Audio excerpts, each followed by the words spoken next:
Okay, so for those of you who just joined us, today we have with us Vishnu Nair, who is an artist, graphic designer, and storyteller. He did his bachelor's from the Fine Arts College in Delhi and master's in NID Ahmedabad. He's currently working in Codesign as a senior designer and balancing, practicing, making pictures and stories. So, hi Vishnu, how are you? I'm doing good, doing all right. How's the situation out there? Where are you right now? So I'm in Gurugram still. Okay. I've been under self-imposed house arrest since the pandemic broke out. Yeah, doing all right. Okay, so let's start. Yeah. Maybe we can start with you telling us about how your journey has been. All right. So I think I'll start from way back when. What a lot of people usually ask me is how long I've been drawing. If I was drawing forever, or I started later. But I've been basically making drawings for as far as I can remember. But unlike the other Malayali kids in school, I wasn't doing watercolors of sunsets and palm trees. I was actually Yeah, copying cartoons. and the mountains. Yeah. Yeah. So I used to trace cartoons and draw cartoons for my classmates. And when I was a kid, I wanted to be a cartoonist. Just. And then I grew older, and then I did 2 years of science in school, and that's when I realized that I don't want to do this. Like I'd Yeah. rather just draw. Right? And then with the blessings of my parents, who were also tired of seeing me tired of science, I got into an art college. Um,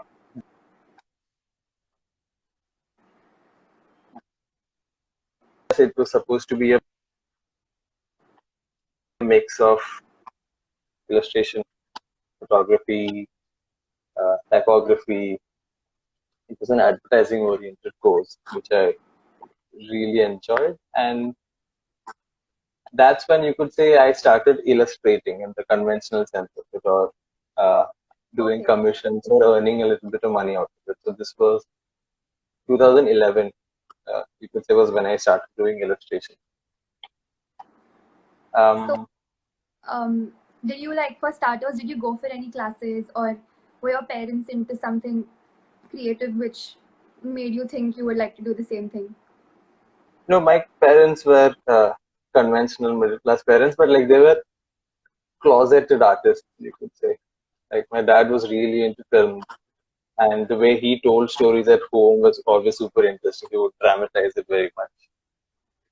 Yeah. He would act out what each other person said, and he always had a knack for humor. And my mom also was the same. Like she's jovial and like super dramatic and theatrical with the way she tells her stories. And I think uh, that's where I got my knack for storytelling from. Mm-hmm. And I think in general, growing up in Kerala, you're also surrounded in this atmosphere where uh, stories are seeped into the way people talk. Right? In like in Kerala, memes existed before memes existed in a way. And by that I mean, for instance, if a movie came out that embedded itself in the cultural framework of that time, that people Yeah. would use quotes from that movie to talk to each other, sort of like how we use memes to describe certain situations in life now. Mm-hmm. So I think growing up in Kerala was also where uh, the foundations for a career, a creative career, or like a passion for storytelling. Well, So, anyway, so then, yeah, sorry. So I was in College of Art Delhi, um, and then as soon as so by that time, over 4 years, I like in first year, I'd interned at an animation studio because I thought I wanted to be an animator. Then in second year, I interned at an advertising agency because I thought that sort of mixes both a creative mind and the craft of creating images. And then in third year, I interned at a publishing house. and all of these are sort of sought out. Like my friends can, me and my friends, we basically just walked into a publishing house and said we want an internship. Okay. Because we Wow. feel like, okay, this is something we need to learn. This is something we need to do, and we walked in and we got an unpaid internship there, Yeah. where we got to illustrate picture books for them. Okay. Right? So that's 3 years of trying different uh, ways of looking at a career in visual arts, all the while practicing illustration or art or whatever you want to call it. By this time, I was also doing murals. Um, I was doing storyboards for production houses and ad agencies. Mm-hmm. Uh,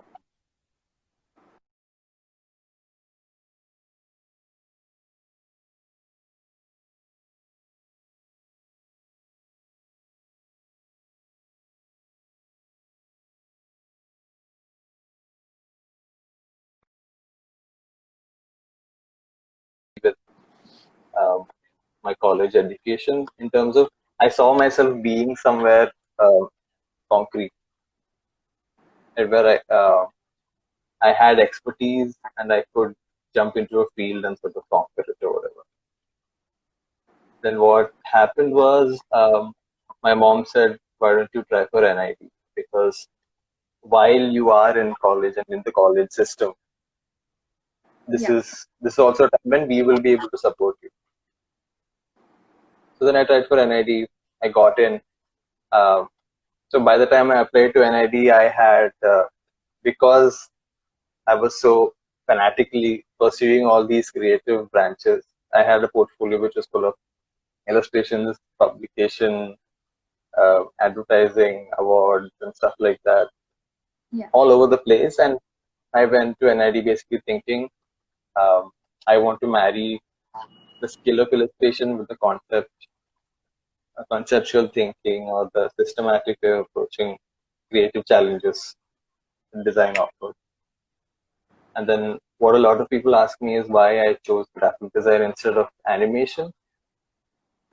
And it was fairly simple because I wanted to do something that I was not familiar with, which I had a vague understanding of, but absolutely no understanding in terms of the depth of that field. What about Um, film and video? Was that ever an option? it Film and video, I think all all Malayalis secretly want to be a filmmaker. I think I think even in NID you will notice like cliques of Mallus who are helping film production. Yeah.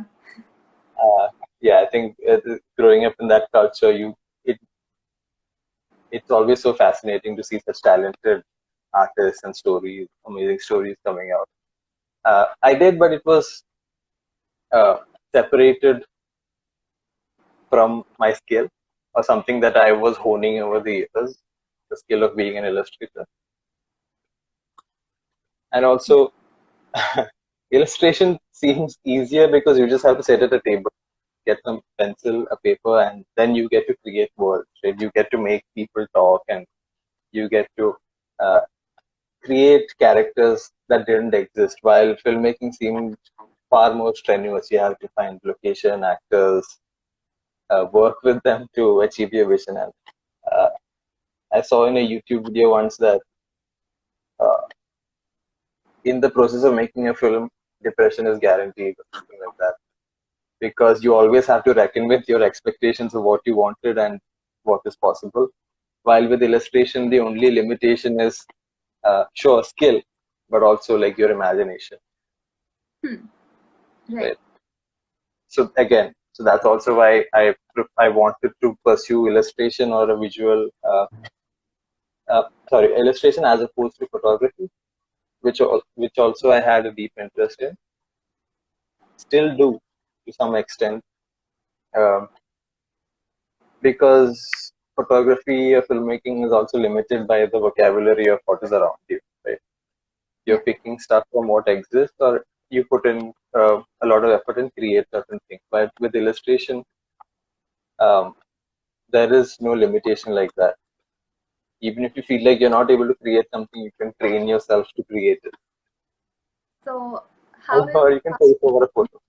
you trained yourself? What do you take inspiration from, and how do you start? So like I said, it all started with cartoons, right? So it's easy to get good at something when you have a deep interest in it. I was constantly drawing the things I saw in terms of cartoon visuals, characters. I was creating my own characters. So uh, Pokemon came out, right, in India, and I was so fascinated. I used to create my own Pokemon, draw my own Pokédex, right? And then while you're copying these, you also realize certain things like anatomy, perspective, scale, exaggeration, whatever. It seeps in. And then when you're conscious, then there is conscious effort that you put into your skill. So for that also, I would just sit down and I'd just analyze. I'd place my artwork next to something that I admired, and I'd be like, "What am I like?" Okay. Right? Because everything is relative. You can't hold an artwork in space and critically judge it very well. So it helps to have something next to it. Um, so then I would sort of address certain things like okay, my anatomy is bad, my perspective is bad, my skills in coloring with the certain media is bad, or in general, like my sense of storytelling is too straightforward. I need to be more convoluted or use some more analogies. Be you have more nuance, etc. And yeah, and I think also that habit has developed into this mindset where I'm not now able to enjoy a movie or a cartoon or an artwork very much because it feels like uh, shit, I should have done that, or shit, I should have thought of that, Yeah. or I wish I was a part of that.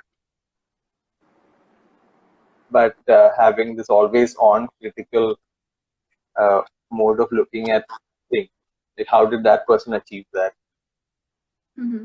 So also consciously, unconsciously building towards that skill. Okay. For instance, what I like to do when I'm sitting and just observing and watching friends talk is I like to uh, trace the contours of their face. Mm-hmm. Or in College of Art, for instance, there was a lot of emphasis on photorealistic rendering. So when I would be sitting at the chai katila or something, I would see a scene and I would be like, okay, what amount of poster colors would I need to mix to achieve that shade of green? It seemed Yeah. more realistic than the emerald green that we get in bottles, Mm-hmm. right? So yeah, a lot of conscious and subconscious training towards developing a skill for illustration. I think it's still happening. Uh, I shall try when I can. Um, and then yeah, basically I got into College of Art where I got into NID, but there was far more emphasis, less on like skillfully rendering an artwork, but more about how it solves a problem, what uh, what it addresses, who it's for, right? What is the vocabulary you're using based on that understanding? What is the context of uh, Hmm. using this? Right? Yeah. So then, for me, uh, every jury I would try to make up for my lack in graphic design expertise with illustrations. So I'd be like, okay, this is my design project. Oh, Yeah. but I also illustrated this. And the faculty Yeah. would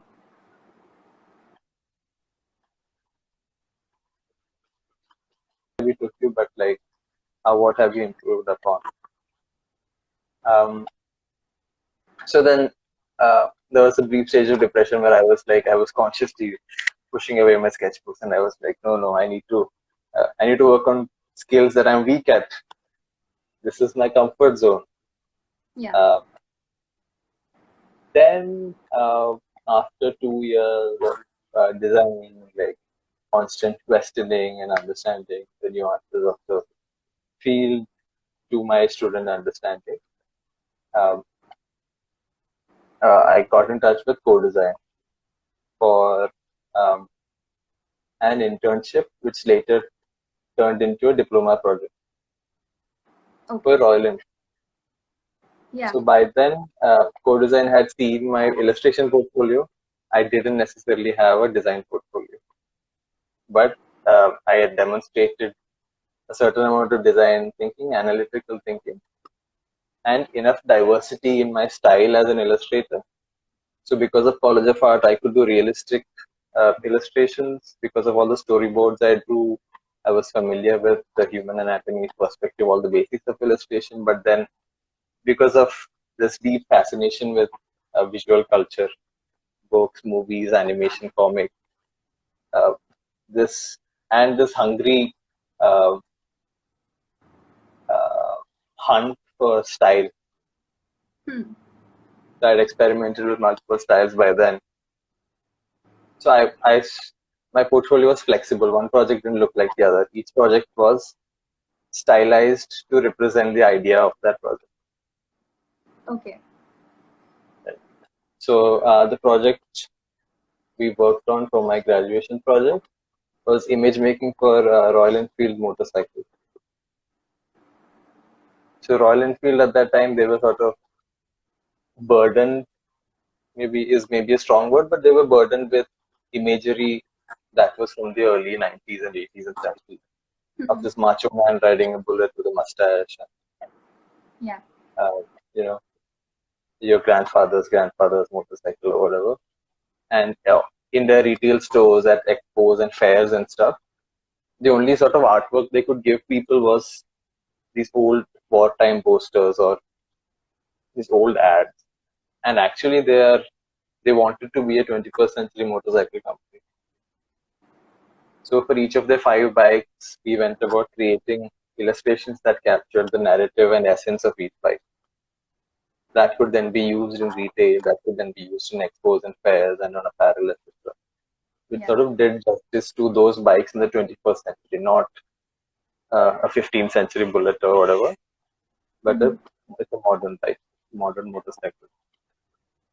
And each of those bikes had different origin, different story, different context, different users. So each artwork was approached with a different style or a different degree of craftsmanship, Wow. right? So which was exciting, but like the project was, it took 7 to 8 months to do it. So Okay. when people ask me, "Oh, you made 5 illustrations in 7 months," Yeah. uh, I like to hand them my 200-page, 6 kilo diploma project with Yeah. the explorations in it. Like even in my jury, one of the jury members hadn't read my doc, which was an A3 sized brick, uh, Mhm. because at some point he said, "I'll be honest, I haven't read this. It was too heavy for me to carry around." I remember seeing it at the KMC. We were doing our DP. We were asked to Oh, read about certain design projects, and then we came across yours. Beautiful. thank you. Yeah. So, um, yeah, so this project basically, it's sort of like the narrative perfectly fit, right? A lot of illustration, a lot of design, and then it marries design illustration with the rigor of being an image maker. And then we also looked at uh, certain aspects of why would Royal Enfield choose to do illustration instead of photography. So again, going back to the fact that photography, while achieving uh, the goal of capturing the image of a motorcycle and to a certain extent its narrative, it's limited by what we have, what we see. While here we are able to create from thin air what we want to tell the story. We are able to add layers to the story as well. So it's a bullet, all right. It's surrounded by this insignia, so that represents its military heritage. And then the medium of execution is also such that conveys a certain message. Um, so yeah, and then after that, I joined Codesign as a graphic designer. Um, and then I've been sort of living this uh, Bruce Wayne, Batman sort of life, where during the day I'm a graphic designer, and it's like uh, visual identity systems projects Yeah. at work, and then once in a while illustrations or illustration design guidelines and frameworks for certain clients. And then I get home, and then I get to roll up my sleeves and work on art or books and stories or whatever. So, how has the pandemic affected everything, your routine? I still try and stick to a routine. I mean, what's affected is like, I think I speak for everyone else also. Like, creative people in general are like sponges. They absorb a lot and then they regurgitate a lot. Then they go out and absorb a lot and then they regurgitate a lot. But now what's happened is you're seeing the same sort of four walls every day.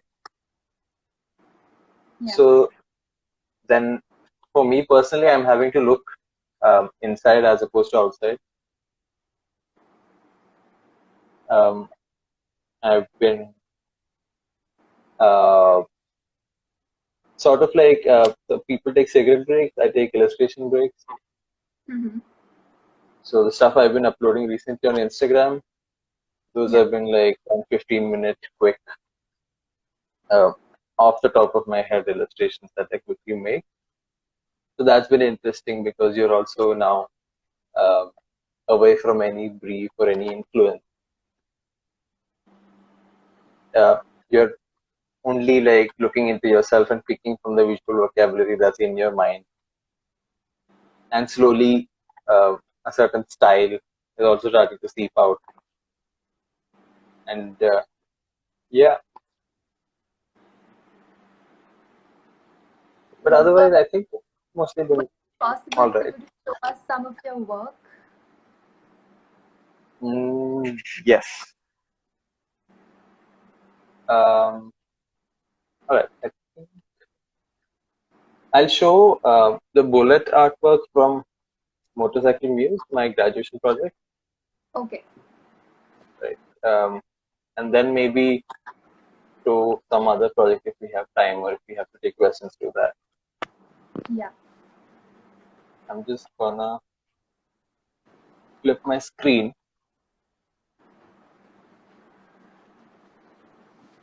Can you see? Yes. Okay.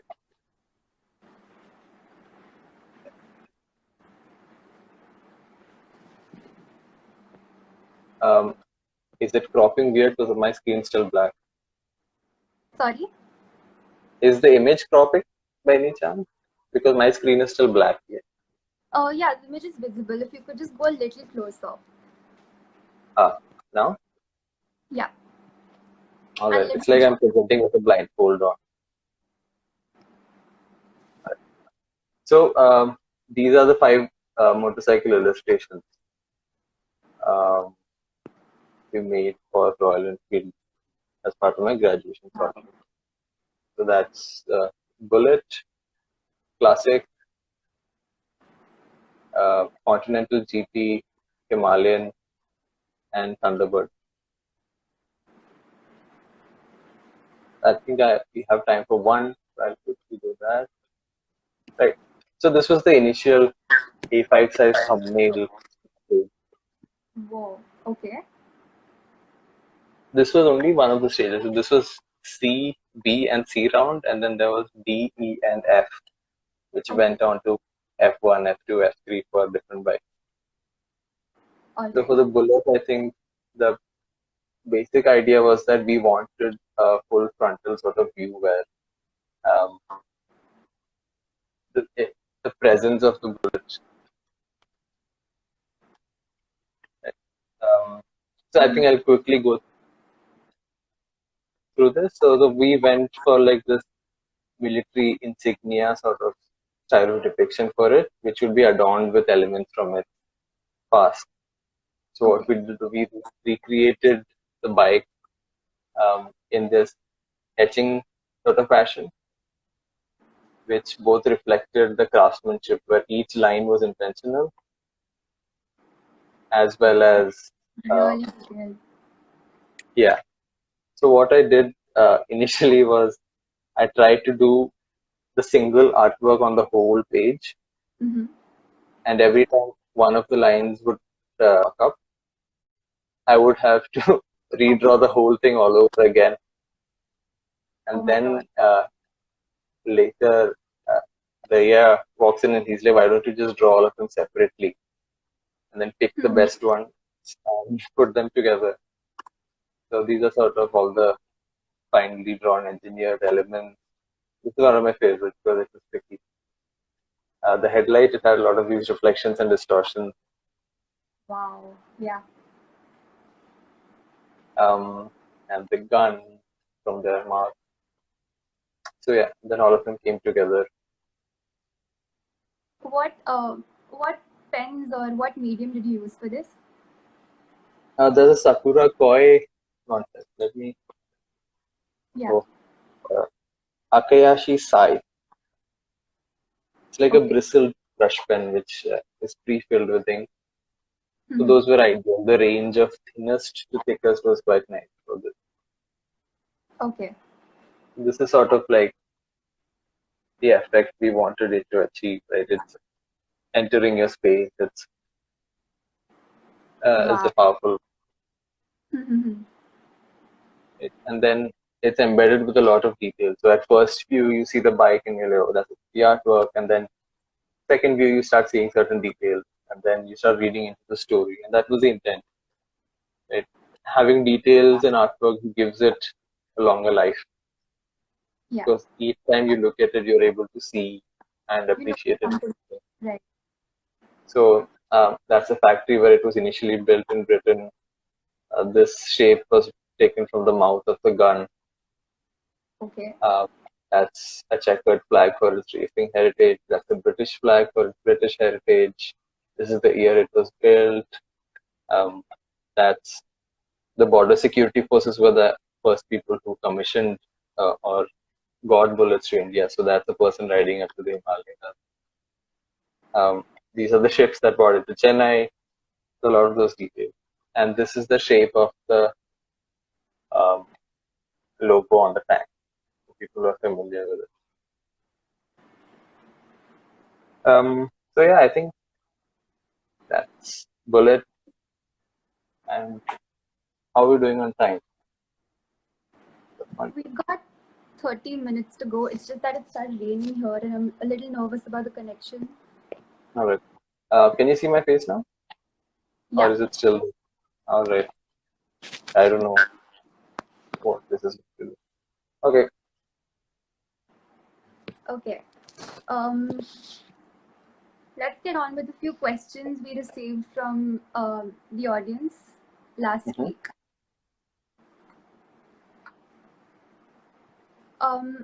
What are the main aspects of visual design and how can it help an individual? I think this is less. I don't know. I think this is less a career-based question and more of a personal practice question, maybe. Right? A little vague. I think visual design in general is. This might be a subjective answer, but the aim is to make something clear, palatable, to articulate an idea or intent with a visual.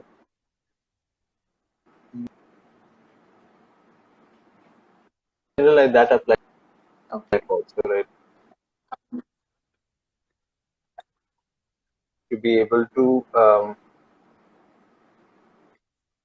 to be able to articulate your thoughts. Sometimes when you're trying to put down thoughts in text, you're limited by one vocabulary and how you frame the sentence, etc. But um, when you try to visually depict a certain things, visually break down certain things that are happening, it becomes far more easy to get a bird's eye view on things, which you're rarely able to afford when you're in the middle of the hurricane.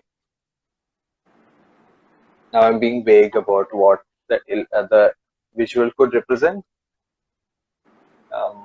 but yeah, I think having an understanding of how things can be broken down visually is super helpful in terms of thinking personally as well as professionally. Okay. Yeah. Was the Royal Enfield project the most elaborate one you've ever worked on? One could say, yeah. I think in terms of all the stages before execution, it was fairly rigorous. So going Okay. through multiple books and reading through Royal Enfield's history, having meetings with the client to understand the story of each bike and also where they want it to be. So it was fairly rigorous for an illustration project. Yeah. Um, which is one project that you're most proud of? Sorry, your voice broke for a second there. Which is one project you're most proud of? Oh, that's like, hmm. I honestly can't answer that.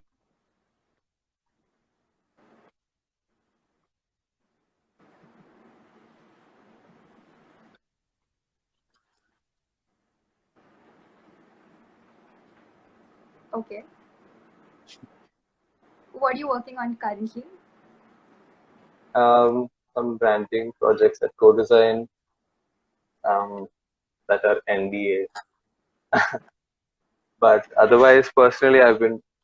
So my brother's a painter. He's studying at MSU Baroda. So he moved here when the pandemic started. So he's Okay. converted my bedroom into like his painting studio. So Yeah. every once in a while, I'm also motivated to paint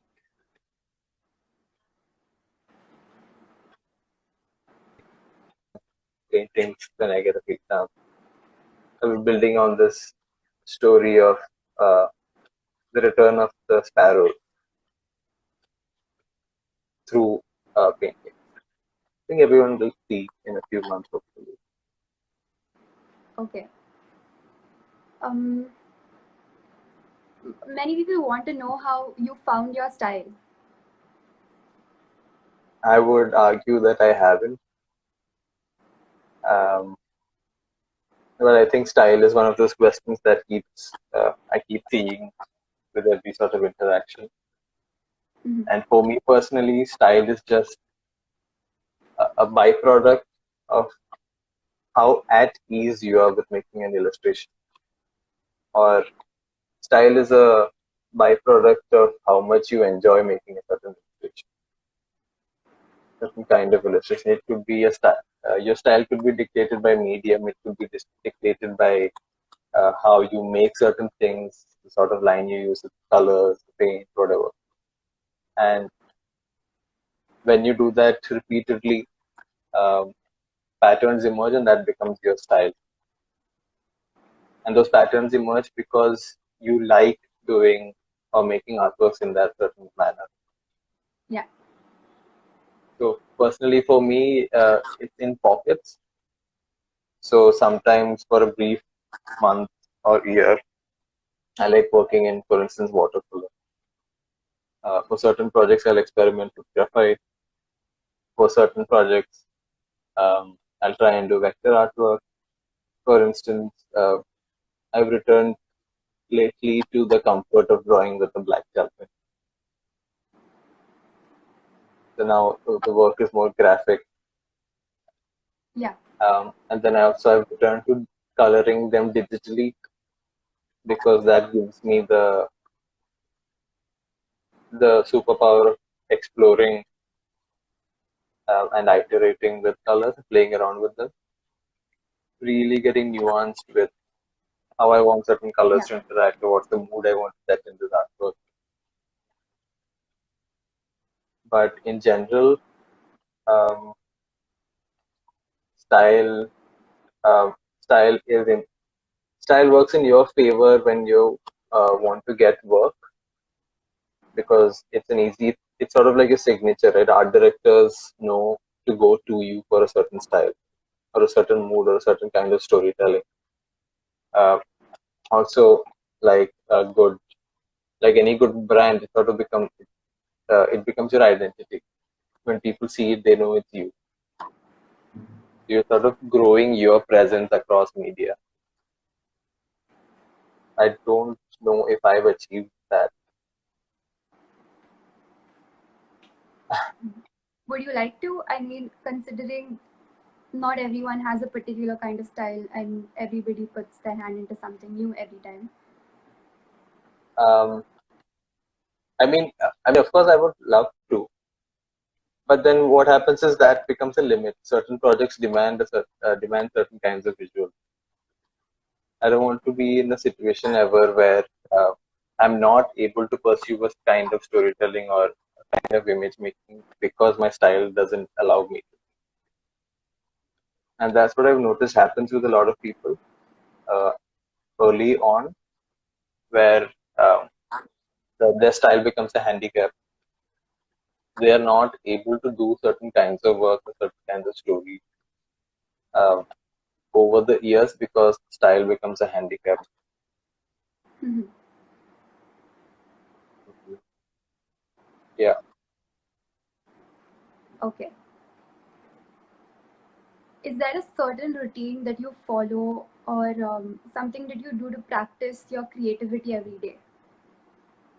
I think these off the hand drawings that I've been making, Yeah. I'll just pull up that sketch.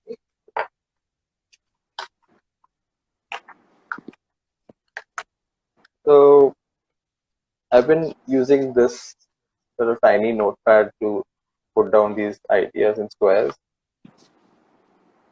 Can you hold it a little higher? Can you see? Yeah. Yeah. Um,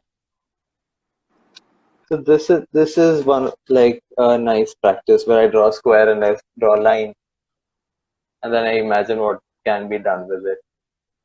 Okay. Then I add another line. Okay, then I see a face. So then I decide, okay, let's draw a slash across it. Let's ruin it and then try to save it. So maybe in the process of saving it, I create a new story. So that's been interesting. I think another way of maintaining your creativity, that was a question, right? Yeah. Is just observation and also taking yourself to spaces you have not been to before. Your creative muscle, also shock your creative muscles into thinking in different ways. So reading books or getting graphic novels or watching movies that you're not necessarily comfortable with. Um, and it doesn't necessarily need to be something creative also. Like, trying to cook, trying new ingredients, etc. Your brain sort of letting your brain experience new things and then coming back to art with a fresh lens. That usually helps trying new things. Okay.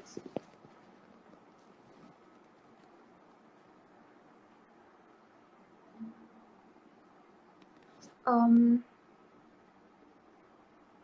please share your experience being a part of the Part Music's project. Okay. Do we have time for that? I can show some of what. Yeah. So I think I'll be super quick with it. So Port Muziris is this Marriott hotel that opened up in Kochi recently, and they approached a lot of Malayali artists to make artworks for their property. The overarching theme was images from Kerala, and the focused theme was Muziris. So then I've heard Muziris in like Kochi Muziris Benali also. So then I read up about it, and the story fascinated me. It was this super prosperous ancient port town in Kerala, and like the Romans, the Greeks, the Mediterranean, that, yeah, sorry, the Persians, etc. All of them would come to Kerala to trade in spices and precious stones, etc. And basically, nobody now knows where that port exactly is. Either it was washed away or like buried in a mudslide, whatever. Nobody has really found that place. So I was like, this is a great opportunity to uh, try historical illustration, but then also have fun with it, because nobody has proof or nobody knows where this place existed. So I thought maybe this is a nice exercise in one, depicting a scene from that place, but then having fun with how it's depicted. So the kind of storytelling I went for is like the super exaggerated storytelling, where when you go to a place and you talk about that place and you're like, um, the pearls there were the size of elephants. I'm just opening that up. Tell me if you can see it. Yes. Right. So this was one of the artworks that I made. So the truth here is that pearls were exported from Muziris. Then I took liberties with that truth and I exaggerated the size of the pearl. So at first look, you see the artwork and you're like, oh, um, it looks like a scene from Kerala, but then what's happening there? That's a pearl.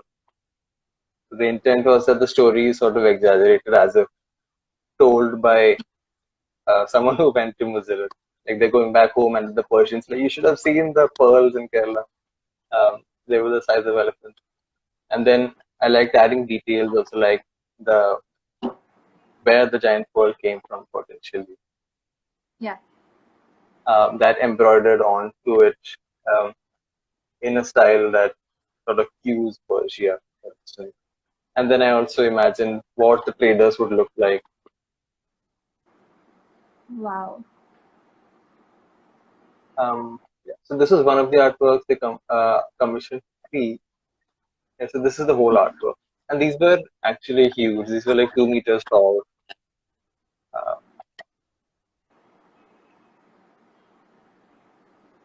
so then what I had to essentially do for these is uh, draw all the elements separately, draw all the elephants separately. Not sure you can see. Let me just, can you see? Yeah.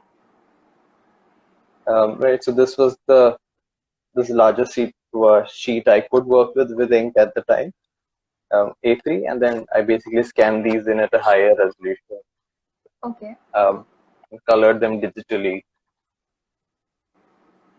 and Wow. then This is beautiful. composed them. This was the other elephant. So I didn't want them to feel like digital artwork also. I wanted them to feel like painted, manuscripty story illustration. Mm-hmm. This was the second artwork. So the second thing that was exported was pepper. Kerala was famous for exporting pepper. Okay. So I imagined like a trader taking like a Roman merchant through his pepper fields. Look at the abundance of pepper that I have. Yeah. And the idea was that then I would draw certain things from historical reference, like this boat. And then I also liked embedding stories within the story to sort of this Roman, an artwork depicting the trade. So these Romans carrying pepper onto the Roman vessel. And I also constructed the story of this dog who guards these fields, whose name is Pepper, Mm-hmm. so that each time you return to the artwork, maybe on the third time you see, oh, there's something drawn on the pot, and then you discover a new angle. And then for the last artwork, I chose to represent precious stones, like a scene around precious stone exports. Wow. Okay. So for this, I thought maybe I can take more narrative route and depict the story of two people who were in Yeah. Muziris at the time. So these Romans used to come to Kerala and stay there for months and years, um, and then depart forever. So I thought maybe there's a story there of this Roman woman meeting a Keralite and them falling in love, but they don't know how to talk to each other because they don't know the language. So till the moment of them leaving, this is awkward sort of silence there, and that silence is framed by all of whatever's happening around them. I also like using scale as a form of exaggeration. So the fishes in Musuris were giant, and then Pepper the dog makes an appearance here because they're Wow. exporting that. They're taking it to the Roman vessel down the Perrier, and these are two kids who are just watching whatever's happening. Okay. So yeah, I should have a. So this was the actual size. So if this is like an average human, these were as big as they were. My computer crashed twice while making these. Mm-hmm. So yeah, How long did you spend on this project? I think 3 months. Uh, yeah, 2 months I think at least on each of the artwork. Because I remember pacing them out and enjoying the process, Yeah. unlike some other projects. Okay. Let's take a few questions that we've just received. I think we have 10 minutes, right?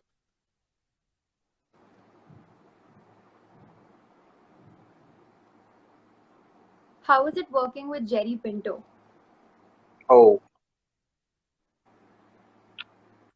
it was great because Jerry's writing is so fun to read that it doesn't feel like a commission. It just, each time I go back to read stuff for reference, it's just so much fun. It's so well written and rich and humorous. And just in general, it's fun. And then he does not overreach as an author. Yeah. He gave me absolute liberty to do it as I feel like. Yeah.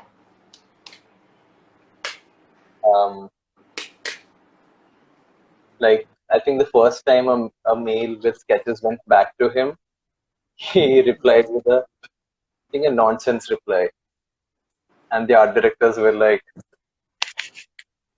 "Do what you want." So I did. So it feels more like a collaboration where I have complete liberty to have fun with his writing, and his writing is sometimes not always literal also, which is great because which gives me room to be the funny guy also. So I did 2 books with him. Um, one was a book about Bombay, The the history postcards of of Bombay. Bombay. Yeah, Yeah. and second one was Ming Ming Fat Little Bear, which was this adorable little poem. I think what was fun about poems is that there's so much empty space for the illustrator to imagine and interpret and create the world. Um, it was super fun. Yeah, Jerry is pretty great to work with. Okay. Are you planning to work on any more projects with him? Not that I know of. Okay. Um.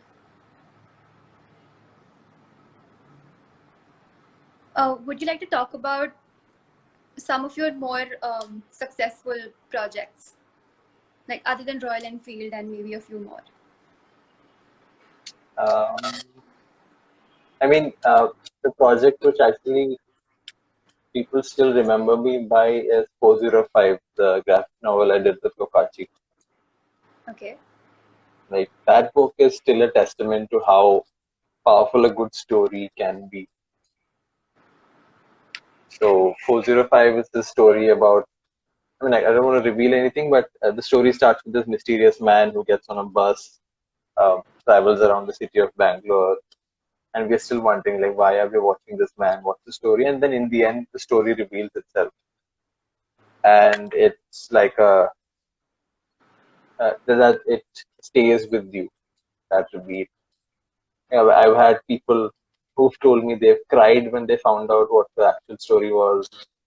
Uh, when I had my brother read the story, he came into the room and screamed at me.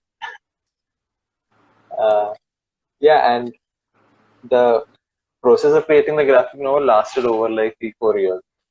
It started when I was in College of Art, and then Mantaray, the company that commissioned it, they sort of broke up, and then they started moved to Kochi and started a new company. By that time, I got into NID. I was up to here with work. Yeah. So then I was working on it like once a month, twice a week, very erratically. And then finally it came out, but at no point did it feel like a burden. Because the story written by Murali Govindan and Kritika Manohar, the story was just so powerful and so well written and thought through that each time I returned to it, I had the same effect as reading it the first time. So I think that's a testament to like how powerful a story is. That you can keep returning to it, and it sort of changes you in certain ways.